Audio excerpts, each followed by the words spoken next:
ભીડિયા બંદર સંયુક્ત કોળી માછીમાર સમાજના આગેવાનો દ્વારા દરિયામાંથી નાની માછલીઓને પકડવા બાબતે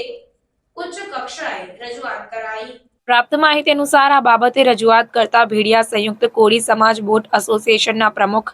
લક્ષ્મીકાંતભાઈ સોલંકી દ્વારા રજૂઆત કરતા જણાવવામાં આવ્યું કે કેટલાક બંદરોના માછીમાર ગ્રુપોની ફિશિંગ બોટો દ્વારા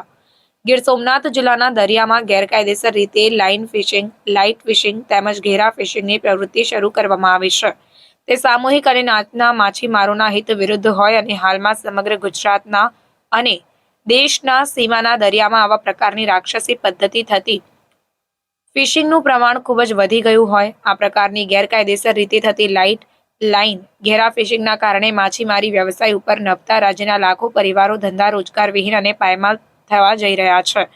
અને ગુજરાત તથા ગુજરાતને લાગુ પડતા દેશના દરિયામાં માછલીઓનું ભરપૂર પ્રમાણમાં નિકંદન કાઢી રહ્યા છે। એલઈડી લાઇન ફિશિંગના નામે ઓળખાતી રાક્ષસી ફિશિંગ પદ્ધતિમાં અત્યાધુનિક ટેકનોલોજીથી સજ્જ વિશાળ ફિશિંગ ટ્રોલરો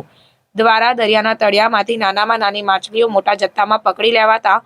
દરિયાના પેટાળની વનસ્પતિ જીવસૃષ્ટિ સદંતર નાશ થવા પામી છે અને જેની સીધી અસર દરિયાઈ મત્સ્ય ઉત્પત્તિ પર થતા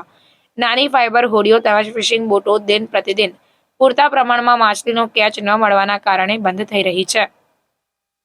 આવી એક હોડી તેમજ બોટ બંધ થવાથી આશરે 100 જેટલા કુટુંબોની રોજીરોટી છીનવાઈ રહી છે। તદુપરાંત ટંડેલ, ખલાસીઓ તેમજ માછીમારી સાથે સંકળાયેલા લાખો ધંધાર્થીઓની રોજીરોટી પણ છીનવાઈ રહી છે,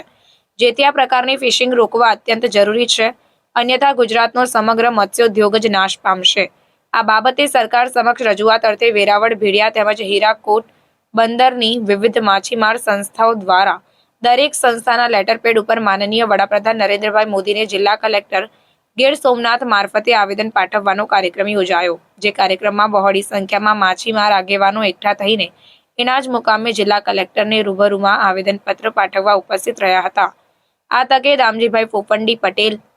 વેરાવળ, સમસ્ત ખારવા સમાજ, સાગરપુત્ર ફાઉન્ડેશન વેરાવળ,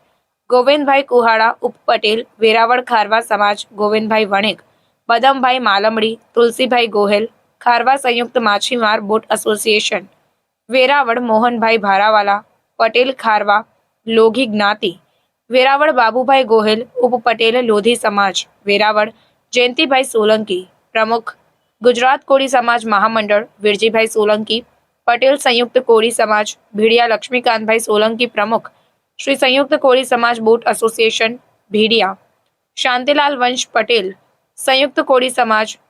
હિરસકોટ બંદર, છગનભાઈ જીવાભાઈ દરી પટેલ ભીડિયા ખારવા સમાજ, રાજેશભાઈ નરસિંહભાઈ ડાલકી ઉપપ્રમુખ શ્રી ભીડિયા ખારવા સમાજ, પ્રકાશભાઈ કેશવભાઈ કોટિયા, પ્રેમજીભાઈ વેલજીભાઈ ડાલકી તથા પરેશભાઈ લાલજીભાઈ કોટિયા કાઉન્સિલર તારીખ 21 ફેબ્રુઆરી 2024 રોજ જિલ્લા કલેક્ટર મારફતે માનનીય વડાપ્રધાન નરેન્દ્રભાઈ મોદી સાહેબને આવેદનપત્ર સુપ્રત કરવામાં આવ્યું। Bureau report, secular Gujarat news, Somnath. સમાચારોની અવનવી અપડેટ્સ માટે જોતા રહો સેક્યુલર ગુજરાત ન્યૂઝ। સાથે સેક્યુલર ગુજરાત ન્યૂઝ ચેનલને લાઇક, શેર અને સબસ્ક્રાઇબ કરો અને બેલ આઇકોન દબાવીને સમાચારોની ઝડપી માહિતી મેળવો।